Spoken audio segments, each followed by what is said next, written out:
Hello Nidorinas and Nidorinos, it is KingNido here, and the Legendaries Flare are looking to have bragging rights over all the common starter types because they are hosting the Devons and they want to get their second victory and try and cement themselves on top of the leaderboard just like they did in the previous season. But the Devons are looked to show that they are a rejuvenated side, so let us know in the comments below who you think is going to win. Will it be the fire types? Will it be the grass types? Let's go! 3, 2, 1, go!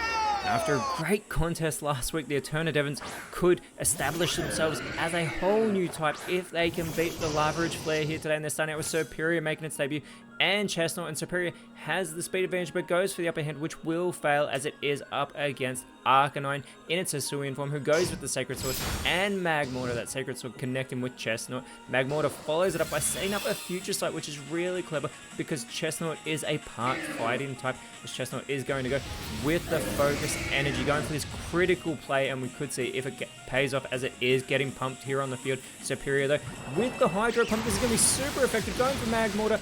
But it should have probably gone for Arcanine because of that quad weakness. Arcanine is going to go with the Flash Cannon here on a Superior, get some good damage. Magmortar did take a lot of damage, but it goes with the Psycho Cut. Clearly they want to try and get Superior off the field now, knowing that that Future Sight is set up as Chestnut with the first impression, but it is too late to be making first impressions. So Superior is going to go with the Shell Side Arm here onto Arcanine. Not very effective, doesn't leave it with the poisoning, and Arcanine with the coaching looking to be a good leader here, helping out Magmortar, giving it a nice attack boost. It is more of a special attacker, but still has that impressive 95 base attack as it goes with the dual wing beat here. Massive damage onto Chestnut with that first one, but the second one gets the elimination and is super effective, finishing off Chestnut here. And remember, that Future Sight is still in play, as now out comes Meganium for the Devons, and Superior with the Floral Healing. It's surely going to get Arcanine back to full strength here as well, helping out the opposition. This allows Arcanine to go with the Side Blade as a thank you on the Superior, putting it in knockout range. And Meganium with the Headlong Rush though, and it is a one-hit wonder. Arcanine is eliminated. Meganium does lower its defenses, both physical and special, but maybe they just wanted to show off that impressive Headlong Rush, as the Spore from Magmortar is going to fail. That is not going to work on the Devons, as now out comes Cinderace for the Legendaries Flare. Superior still with the speed control, goes for the block, going on to Cinderace here, so it can no longer escape. Not that it is looking to run away, but Cinderace is going to become a flying type thanks to that Libero ability, and it is going to be setting up a Sky Attack. That Harsh Light is going to send those wings up into the sky, but Meganium with the Shadow Claw going onto the flying type. Cinderace there, Magmortar is going to go for the Sacred Sword to finish off Superior, putting the Legendaries Flare back in front here, but the Devons so far are holding their own as they send out Electrode, who is the Terrestrial Drafty. This is not a regular Hisuian Electrode that's normally a grass type. This is the Cantonian version, but due to it, that Terrestrial Drafty, it is going to shed that Electric typing and become a pure grass type.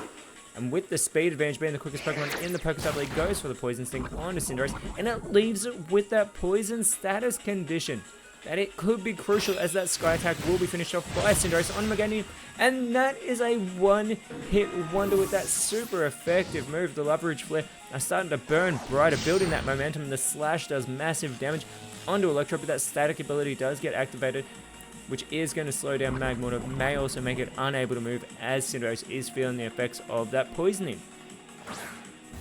And now out comes Sceptile for the Devons. Electrode with the Temper Flare, going for Magmortar here, does not do much damage, being not very effective. And Sceptile though, the speed control actually on the side of the Devons, goes for the Poison Tail, gets that critical hit there on the flying type Cinderace, who is going to respond with the Weather Ball. There's no weather to capitalize on, so this is just going to be a normal attack. Does a little bit of damage there to Sceptile, but Magmortar is going to follow it up with the Last Respects. Gets a great hit on Sceptile as well, but it's not enough to get the elimination, as Cinderace has been put into knockout range. Electrode could finish it off here, going for the Power Whip. It will be resisted. It goes for Magmortar, puts it into knockout range though. Both fire types in knockout range. Sceptile could capitalize, going with the Water Pledge. It's not going to be super effective, but it doesn't matter because it still gets the elimination of Cinderace. Magmortar, who's been in the matchup since the start, goes for the Baton Pass. It has had enough time on the field. It is going to go back to the bench, passing all of its stat changes to Ceruledge, but Magmortar comes back out onto the field. It does still have that paralysis as well, and it is on the receiving end of another headlong rush taking effect in this matchup. Magmortar is eliminated by Electrode, who now lowers its defenses, but it's leveled the playing field at 3-3. The Eternal Devons holding their own. Sceptile with the brutal swing hits everybody on the field. It's super effective on Ceruledge, and it is gonna lower that defense as well with that weak armor ability that it has, but it will give it the speed boost. I wonder if it'll be quicker than Electrode, as Ceruledge is gonna go for the guard swap, averaging out those. Switching all those defense changes. That's really clever because it has had its defense low, but it's just gotten it back. It goes with the Earthquake. He's going to hit everyone on the field. It's actually super effective on its own teammate, getting a one-hit wonder on Pyro. Pyro is eliminated. What is Ceruledge thinking? But it also takes out Sceptile and Electrode at the same time. That was a huge play by Ceruledge. A massive play. It just took out 3 Pokemon. I cannot believe it took out its own teammate though. But the Lava Ridge Flare have just taken the lead as out comes Hydrapple as the last Pokemon for the Eterna Devons. It is going to be Slitherwing making its debut for the Lava Ridge Flare after being drafted as their Terrestrial draftee. It does have its evasiveness lowered, as does Ceruledge, thanks to that super sweet syrup that Hydrapple does have on the field. I cannot wait to see which way this match goes. They are both holding their own. The Eternal Devons are really showing they can do this. They might be able to get the upset over the Lava Ridge Flare here. Ceruledge though does have the speed advantage. It goes for the disable nice and early on, but unfortunately Hydrapple hasn't gone for a move, so it fails. Slitherwing looking to do its part though, goes with the Sandsear Storm here. It is going to be resisted here by Hydrapple, which allows the Grass Dragon type to go with the Fly. It's going to fly up high into the sky and being the slowest on the field. This is actually really good because it'll avoid any moves, as it does avoid the Clear Smog from Ceruledge. And it's also going to be able to avoid that Aqua Step here from Slitherwing, but it will be able to finish off that Fly, which you have to think probably would have eliminated Slitherwing if it wasn't for that terrestrial nature that it's taken on, the terrestrial effect. But that Dragon Pulse is super effective on Hydrapple, and it's followed up by the Present from Slitherwing doing damage there. Hydrapple needs to go for something bigger, goes with the Psycho Boost, going for Ceruledge, and Ceruledge is able to hold on, unbelievable, by a thread.